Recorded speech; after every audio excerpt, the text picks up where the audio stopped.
all of your faces in person. Before we get started, I have some housekeeping items to cover. OCD New Jersey is a nonprofit organization sanctioned by the International OCD Foundation. We offer educational support to those with OCD and their families.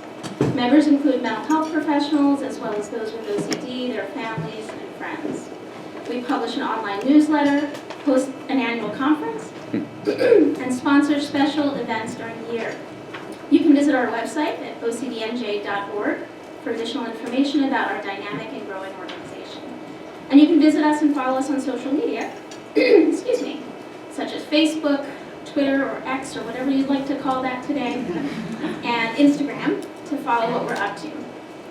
I'd like to thank our board members who volunteer their time and expertise to the organization, without whom none of these events would be possible. If you could just wave your hand or stand up. Dr. Jordan Levy. Dr. Rob Zambrano. Dr. Rachel Stroll. Dr. Alan Wegg, who couldn't be with us here. He's in sunny Florida. And Ms. Lisa Jufrey, who also couldn't be here today, but she's our web coordinator extraordinaire. And a special thanks to our event coordinator, Ms. Nicole Torella, who you probably met at the front when you first walked in. She's our wonderful event coordinator, without whom none of this would be possible. I'd also like to thank all of our sponsors and to those who are exhibiting with us today. It's so good to have you here, so good to see you. And I encourage everyone to visit the tables and check out the program listings today. There'll be plenty of time to mingle and get to know those who are spending time with us today. I'd also like to ask you to mark your calendars. We're excited to announce that on June 2nd, we'll be having a 1 Million Steps for OCD walk in Clark, New Jersey, which is near here. For the last couple of years, we've had a 1 Million Steps for OCD walk with over 100 attendees. It's a lot of fun. There's a DJ, there are snacks. It's a great way for the community to come together and raise awareness and raise funds for the mission of OCD New Jersey and the International OCD Foundation. So June 2nd, registration will be available in the coming weeks, probably on our website. Okay, on to the conference. So today, we're going to be beginning our keynote address shortly, and then we're going to break for lunch from 12 to 12:30. There'll be a hot lunch for everyone to enjoy. Then we'll resume our keynote, and then we'll welcome our panelists for the Living with OCD question and answer panel. This conference is intended to provide information for those interested in learning more about OCD, including both professionals as well as those living with OCD and their family members. This program is approved for 4 CE credits. The workshop is eligible for 4 CE credits sponsored by the Center for Emotional Health of Greater Philadelphia, which is approved by the American Psychological Association to offer continuing education for psychologists. CEH maintains responsibility for the program and its content. It's also approved for 4 CE credits for social workers, approved for continuing education by the New Jersey Social Work Continuing Education Approval Collaborative, which is administered by Nassau, New Jersey. It's also approved by CEH for continuing education credits by the National Board for Certified Counselors.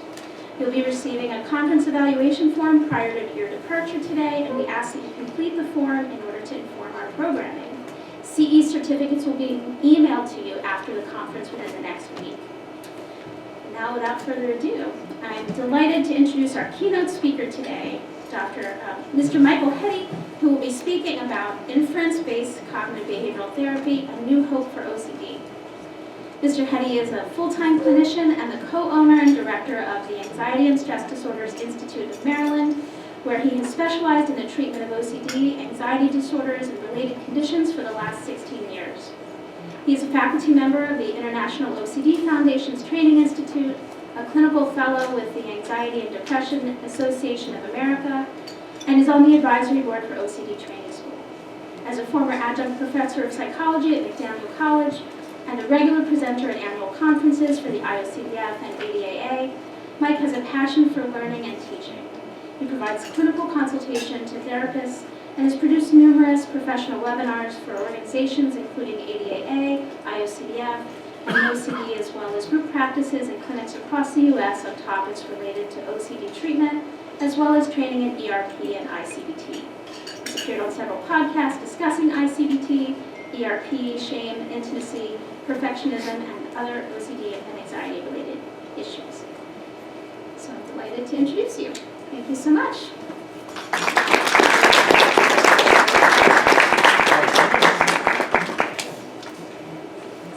I'm a little taller than Marla, so can you hear me, or should I angle this a little better? That might telescope up.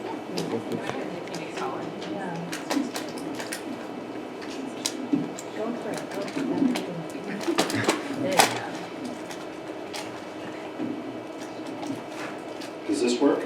I might just punch it a little. So me and Rob are going to communicate telepathically because I have slides that I'm going to have hidden control. So we've gone over all of this already. So you can just go ahead to the next slide, and you can put the whole thing up there. So I'm really excited that I was asked to talk about this today because for decades, really the treatment of choice for OCD has been CBT with ERP as a primary treatment. I started learning about a different treatment in 2018. I was dubious. I was thinking maybe it's just more of the same with a different sort of name attached to it. Turns out it's not. It's quite different and it's quite effective.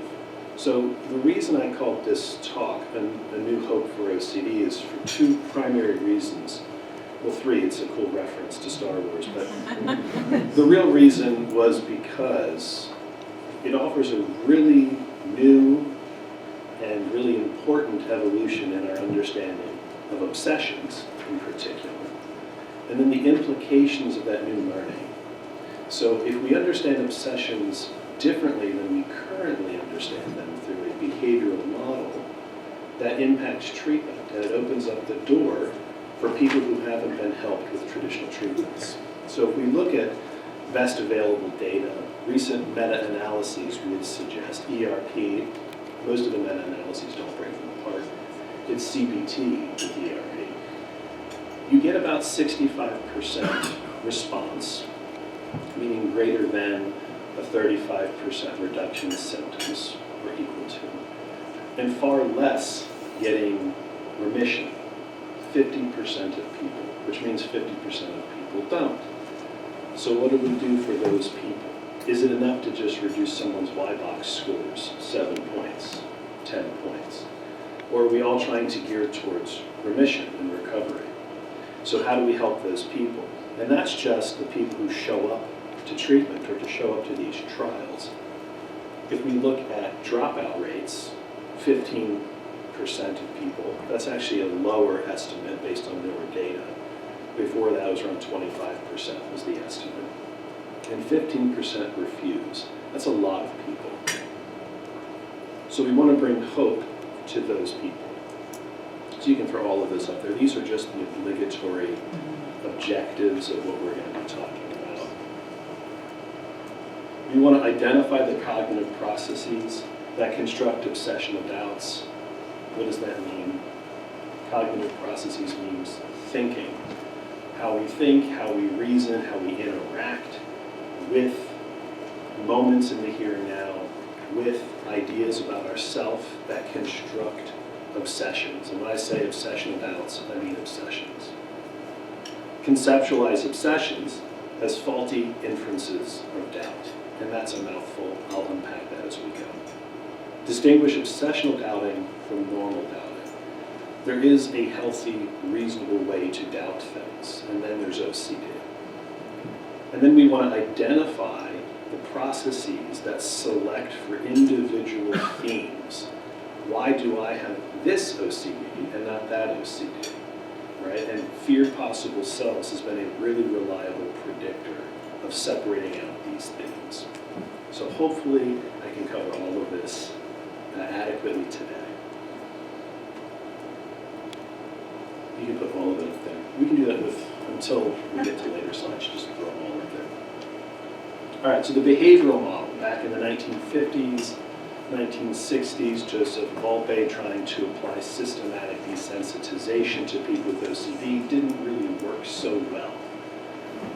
Victor Meyer, 1966, applies 2 cases of people with OCD, a form of exposure therapy later developed into what we call ERP, and got significant reduction through exposure and response prevention. That was in the 1960s. That got evolved through the 1970s into the 1980s when we developed the cognitive appraisal model.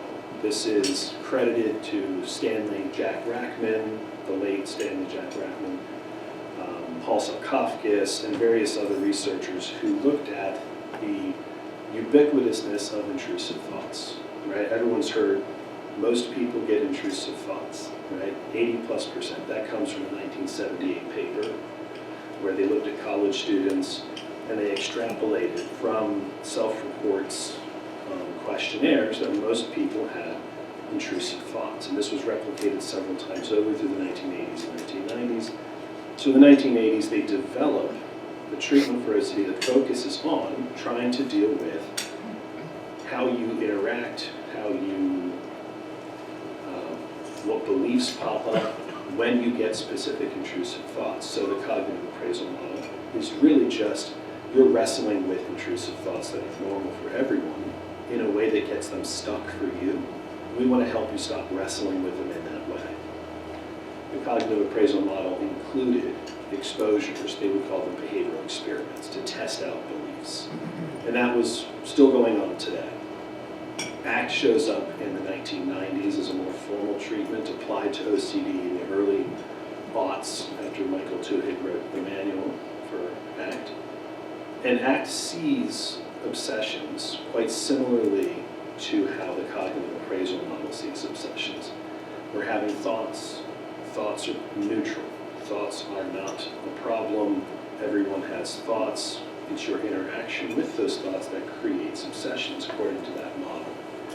So either we have classical conditioning creating obsessions, we have appraisals of intrusive thoughts that are completely normal, not pathological, that everyone gets that creates obsessions, or we have something new.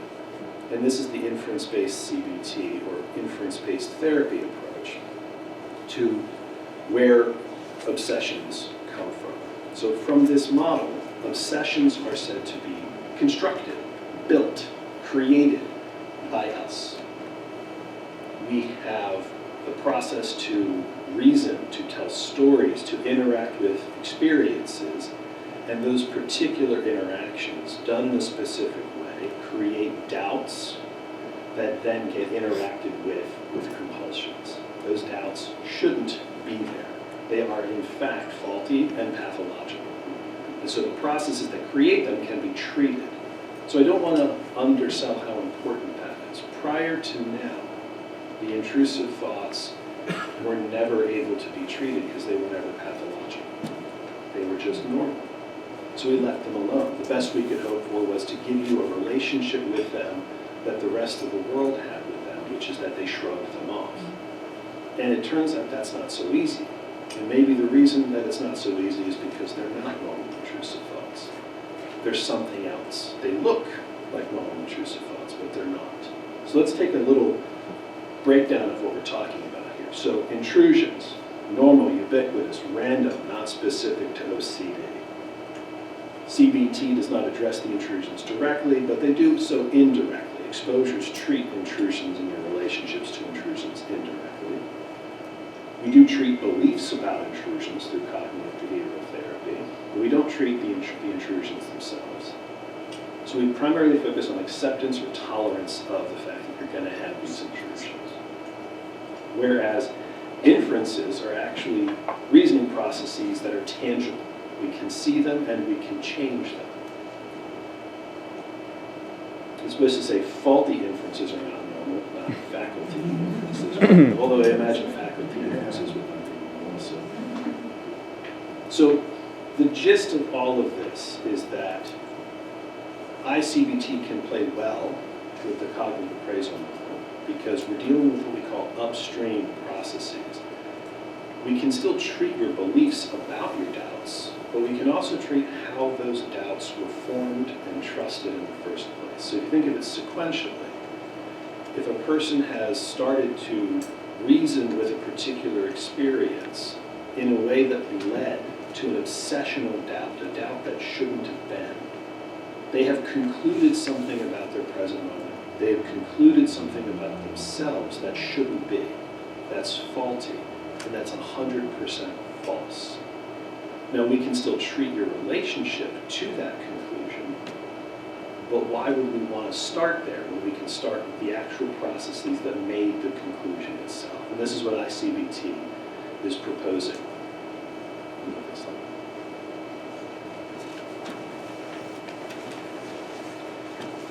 So traditional treatments for OCD still see OCD as primarily a problem of anxious responding, phobic responding. It sees OCD largely still as an exaggerated anxiety disorder, where the focus is to stop doing the thing that maintains avoidance and that maintains this fearful interaction, which is why we're looking at habituation, and what's coming into the pipeline now for OCD is inhibitory learning. I don't know of any clinical trials of inhibitory learning as applied to ERP for OCD yet, but I imagine it would perform the same, maybe a little better than habituation.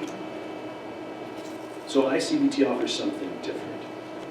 We're actually treating the cognitive process, the reasoning style, the thinking that occurs before any compulsion shows up.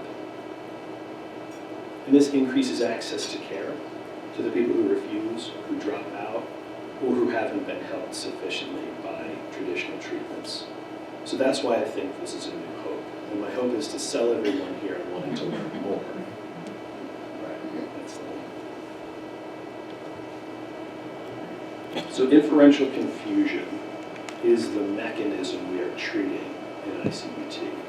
It is an overly complex phrase that I had to look up when I first started learning this.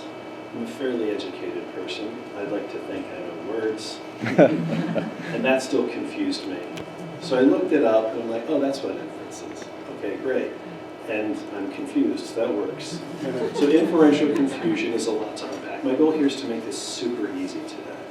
But I still want to use the words that you're going to see in all of the writings and all of the trials. Inferential confusion is the mechanism of change.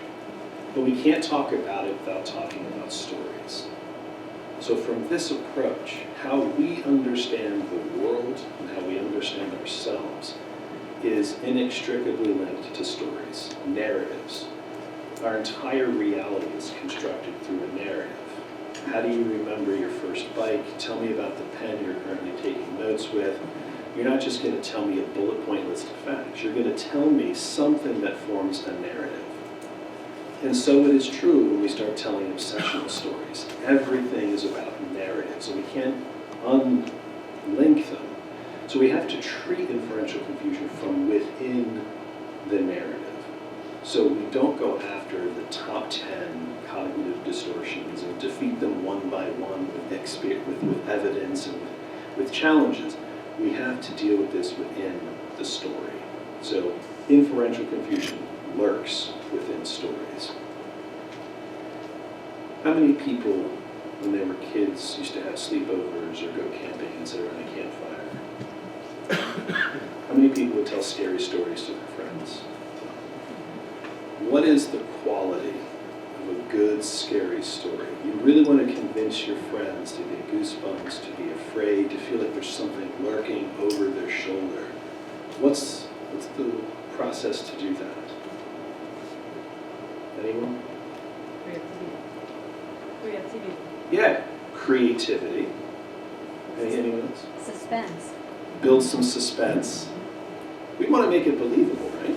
Details. Details, right? I can sell you with details. I can sell you with details that are personal to me. So if I tell it in the first person, I increase credibility. I increase validity. If I tell you details that feel relevant, if I tell it to you in a way that doesn't look like I'm making it up on the spot, but it's well rehearsed, it's smooth, the transition follows really well, I can immerse you in a story that I just made up. So much so that you get goosebumps. So much so that you feel like there's an entity standing behind you, right? And this is what OCD does to all of us. It creates stories that feel real, and then we get lost or immersed inside of that story. And I want to help you break apart that story. Some of the metaphors that we've talked about with ICBT is a magician creating an illusion. And how does a magician make you think that they're levitating, or that they've cut someone in half, or that the rabbit disappeared? They create a misdirection. They create a sleight of hand.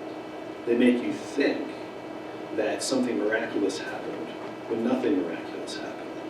And that's what inferential confusion does. It creates a sleight of hand.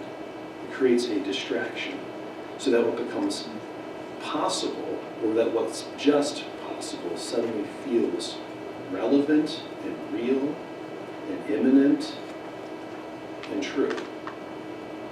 And if you do this for decades, it becomes habit. And you can't separate out your inferential confused story from reality. And that's part of the process that we're trying to help our clients understand. Can you find your story? And can you find the magician's trick within that story? And that's the first couple modules of ICBT. I'm going to tell you 3 stories that you've heard before. I have completely made this up. These are not real clients.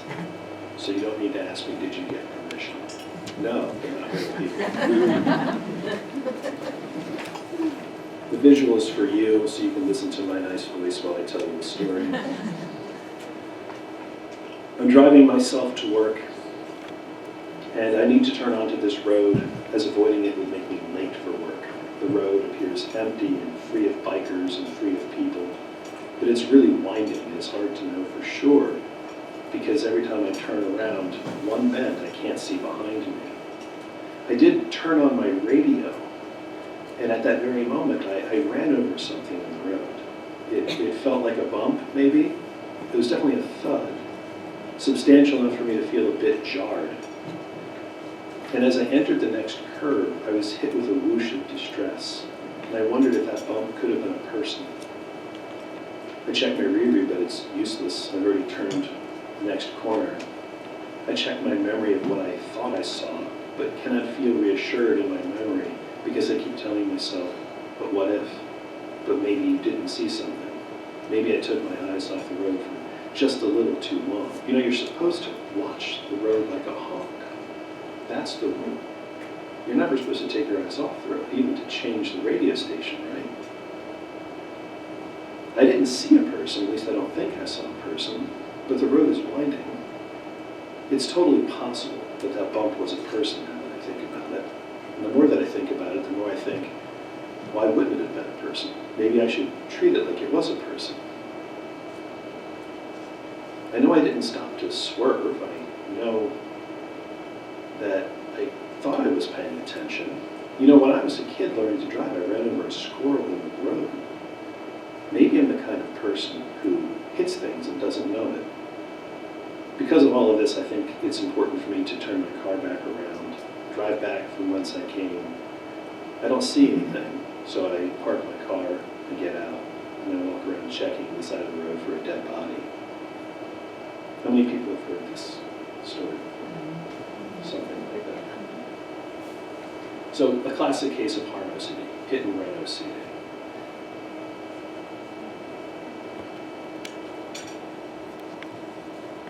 If we're coming at this through what we're mostly familiar with, ERP, we would want to see where the compulsions were. The compulsions are pretty obvious to detect here, right? The person is scouring their brain for a memory. The person is looking through a rear view, but they've since passed the turn. And then they ultimately decide to do what? To go back. Now they're going to be late for work, which is the opposite of the reason they took this road in the first place, was to be on time. And of course, they don't see anything. If we were to draw this story out for 5 more minutes, like a client would in our office, they would have also parked the car. They would have gotten out. They would have looked for hair, blood, dents in their car. They would have mistaken paint from a fender bender from 2 years ago as possible blood. And they would have checked the tires for anything that could be wet, because maybe that was blood. They would have looked at news stories for the next week to see if there was someone that was discovered on the side of the road. So ERP would look at this and say, listen, all those compulsions, that's the problem, right? That's such a scary thought, but really what's keeping it alive, what's adding to the weight of this is that your anxiety was intolerable, and you're only making it more intolerable by not doing experiments or by doing compulsions. But ICBT takes a different bend here. ICBT says compulsions are reactions, as are emotions, and as are consequences. They're all reactive. They're all byproducts of something that came first. And that thing that came first was the belief that they could have hit a person rather than a bump or a pothole. Now, we have to ask ourselves, is that an intrusion?